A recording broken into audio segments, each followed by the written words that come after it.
नहीं, ये human anatomy का मॉडल है। यस। इसके अंदर आप लोगों को जो अभी जितनी भी आपको लोकेशंस बताई गई थी, बस उसको एक क्विक रिव्यू देना है आप लोगों को। ठीक, सबसे ऊपर अपने हेड होता है और इसकी लोकेशन आपको क्या बताई कि चारों तरफ से खोपड़ी से ढका होता है, कवर्ड होता है। किससे? स्कल से, खोपड़ी से होता है। और सबसे ऊपर क्या होता है? हमेशा ही होता है। फिर नीचे चलेंगे, नीचे चलने के बाद यहाँ हम एक बार हार्ट को पढ़ लेते हैं। हार्ट किस तरफ होता है?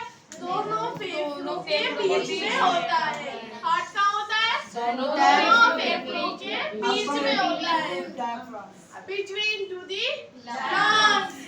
अब देखो दूसरी, तो ये देखो डायाफ्राम है। इस डायाफ्राम के जस्ट ऊपर सॉरी हार्ट है। इस डायाफ्राम के जस्ट ऊपर हार्ट है। क्या लोकेशन दोगे? डायाफ्राम। हार्ट की लोकेशन है वो होती है अपर टू डायाफ्राम। डायाफ्राम के ऊपर, जस्ट ऊपर, डायाफ्राम के जस्ट ऊपर। फिर भी हमें धड़कन बाईं तरफ क्यों सुनाई देती है? क्योंकि 50% से ज्यादा भाग बाईं तरफ होता है। क्योंकि इसका ज्यादा भाग बाईं तरफ होता है, इसलिए धड़कनें बाईं तरफ ही आपको सुनाई देगी। ठीक, आगे ये किससे ढका होता है?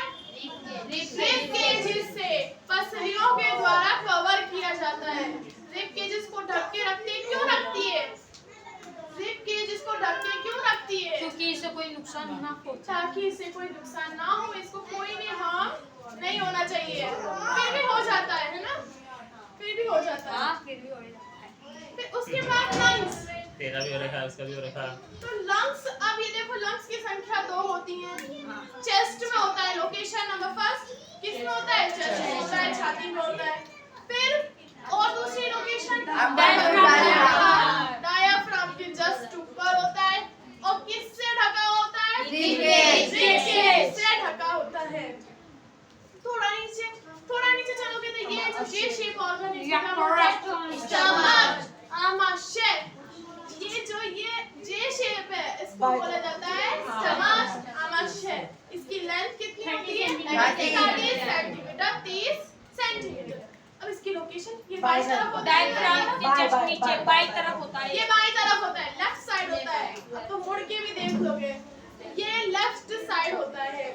शेप आपको पूरी दी हुई कि जे शेप, लेफ्ट साइड बताया। और दूसरी लोकेशन ये डायफ्राम के जस्ट नीचे, डायफ्राम के जस्ट नीचे होता है। लोअर टू डायफ्राम, डायफ्राम के जस्ट नीचे होता है स्टमक। अब इसके जस्ट इधर बगल में क्या है? लीवर। लीवर यानी यकृत। अब की बात सही था। अब ये यकृत की वो क्या है? लोअर टू दाईं तरफ। राइट होता है, लेफ्ट होता है? राइट होता है, दाईं तरफ होता है। Lower to diaphragm. Lower to diaphragm. ये रहा तुम्हारा बीच में डायफ्राम, चेस्ट नीचे यही होता है। समझे? इसके बाद ये होती है किडनीज। आपकी किडनी की लोकेशन से तो बच्चा जानता है। ये दोनों साइड ये दोनों साइड होती है। किसके? रीढ़ की हड्डी के दोनों साइड होती है। बोथ साइड टू वर्टिब्रा या स्पाइनल कॉर्ड। रीढ़ की हड्डी के इधर-उधर। मैं पूछते जवाब देता हूं सर। फिर सेकंड स्टेज किडनी की बैक साइड होती है, कमर में होती है। खुद से आंसर देता है। ये कमर में होती है, पीछे की तरफ होती है। समझे? लोअर टू डायफ्राम की एक फिक्स है। आप जब भी लोकेशन बताएंगे डायफ्राम आएगा। ओके। किडनी की एक और location lower to diaphragm, diaphragm के जस्ट नीचे। डायफ्राम के जस्ट नीचे और अब बैक ये साइड जो सांस छोटे बन रहे हैं, इसको क्या बोलते हैं? Small intestine. Small intestine. 6 metre. Very nice. और ये किससे ढका होता है? ये बड़ी आंत से। लार्ज इंटेस्टाइन से, बड़ी आंत से ढका होता है। Number 2 large intestine. इसे कहते हैं इंग्लिश। अपन जो बोलते हैं उसे कहते हैं इंग्लिश। तो ये जो आपकी लार्ज इंटेस्टाइन है, इसकी लेंथ कितनी होती है? 1.5 सेंटीमीटर का ध्यान रखना। अब ये जो बीच में नली जा रही थी, इसको बताना मैं भूल गई। इसोफेगस, ग्रास नली। इसकी लेंथ तो बताओ। 25 सेंटीमीटर, 25 सेंटीमीटर। भाई साहब ने सुबह ही याद किया है, याद रहेगा। ये है 25 सेंटीमीटर, 25 सेंटीमीटर। लेंथ याद रखना, कम से कम स्मॉल और लार्ज की तो याद है रखना है।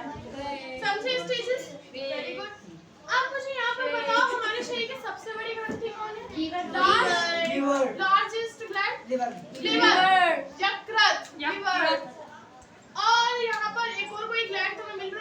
अग्नाशयन अग्नाशय को कौन सी ग्लैंड के नाम से जानते हैं? पैनक्रियास पैनक्रियास इसका अगर नाम। पिट्यूटरी तो पेजे में होती आपको थी 3 तरीके की ग्लैंड्स बताई थी मैंने ग्लैंड्स। हेटोग्राइन हेट्रोग्राइन होती है। क्यों कहते हैं इसको हेट्रोग्राइन? ये हार्मोन एंजाइम दोनों इंक्लूड करते हैं। क्योंकि ये हार्मोन और एंजाइम दोनों निकालती है। भाई तुम भी आंसर दो। क्योंकि हमारा एक ही जगह का पैनक्रियास एक ही काम कर। पैनक्रियास हेट्रोग्राइन क्यों कहते हैं? क्योंकि ये हार्मोन और एंजाइम दोनों निकालती है। तो भाई ये लिवर क्या है? ये तो वो है हेट्रोग्राइन है, एंडोक्राइन है या एक्सोक्राइन है? अंतःस्रावी। अंतःस्रावी है या बाह्यस्रावी है भाई? ये अंतःस्रावी है। एंडोक्राइन बोले जा रहे हैं ना। ये क्या है? अंतःस्रावी है। Very good. इसे कहते हैं बाह्यस्रावी ये बाह्यस्रावी है। क्योंकि एंजाइम एक्सोक्राइन निकालते है हैं। क्योंकि ये हार्मोन्स नहीं निकालते। एंजाइम निकालते हैं। अब आप लोग मुझे बताओ कि लिवर से कौन सा हार्मोन निकलता है? नहीं कोई से नहीं निकलता लिवर से। लिवर से कौन सा हार्मोन निकलता है? सभी आंसर दे पाएंगे इसका। नहीं निकलता कोई से ग्रोथ लिवर से हार्मोन नहीं निकलता। नहीं निकलता। अब मैं ये समझा। हाँ, एंजाइम निकलता है। Growth hormone lipase pituitary lipase निकलता है से एंजाइम। इससे हार्मोन्स नहीं निकलते। इससे सिर्फ एंजाइम निकलता है जिसका नाम है लाइपेज। इसलिए ये एक्सोक्राइन होती है, बाह्यस्रावी होती है क्योंकि ये हार्मोन्स नहीं निकालती। इसलिए इसको हमने क्या कह दिया? बाह्यस्रावी कह दिया। समझे यहाँ तक? ये आपका ह्यूमन एनाटॉमी का पूरा लोकेशन ही था बस। ये तुम्हारी एनाटॉमी की लोकेशन थी। अब कल आप लोगों से इससे क्वेश्चन पूछेंगे, इसके बाद आपको आगे बढ़ाया जाएगा। समझे?